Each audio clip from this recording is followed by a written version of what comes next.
Cartoons are pretty weird.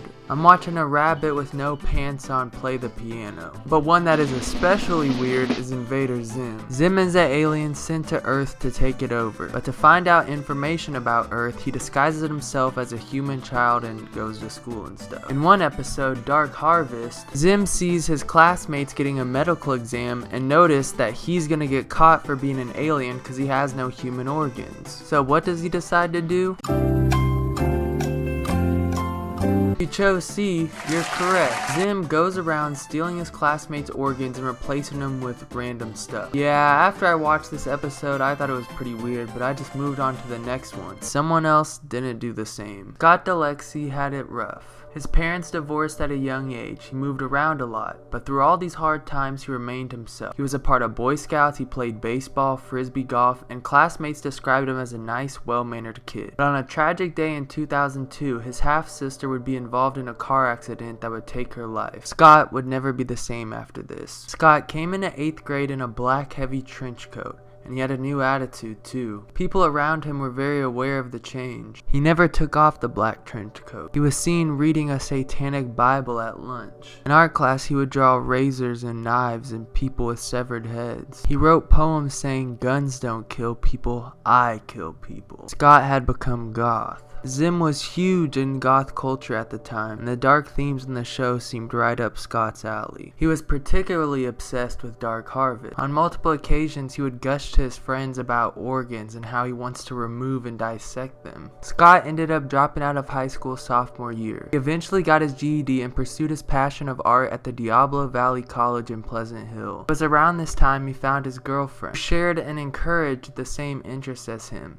They would talk about Jack the Ripper and the violent acts they loved to commit. Things were really starting to look up for Scott. In October 2005, weeks before his 17th birthday, the change became more than a phase. His neighbor ran over his dog. His dad and his stepmom divorced, and that sent Scott way off the deep end. Day after the accident with the dog, the neighbor who ran the dog over noticed there was $2,300 worth of weed equipment charged on her credit card. The orders were placed using Scott's mother's name. It looks like Scott stole the card as a revenge plot against the neighbor. Scott also noticed something that day. The equipment he ordered wasn't at his house. He decided to check his neighbors, Daniel and Pamela Hollowitz, to see if they got the order. Instead of finding the equipment, he found Pamela working from home on her laptop. Scott, startled, grabbed a rock and bashed her head 30 times, exposing her scalp and parts of her brain. Pamela was struggling to fight back. Scott ended up breaking her fingers till her bones were showing, but he just couldn't stop there.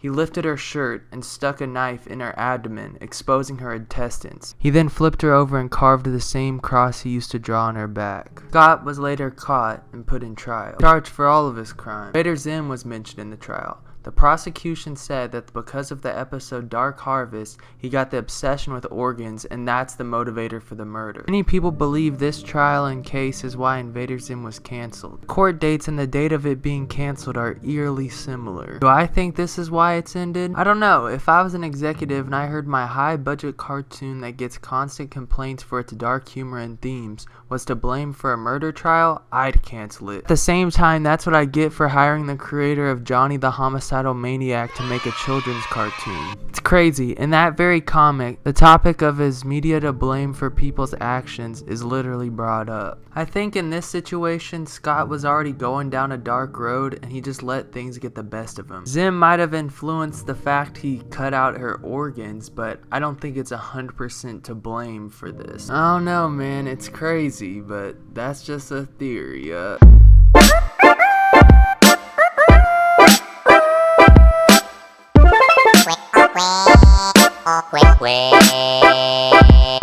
She's a beast.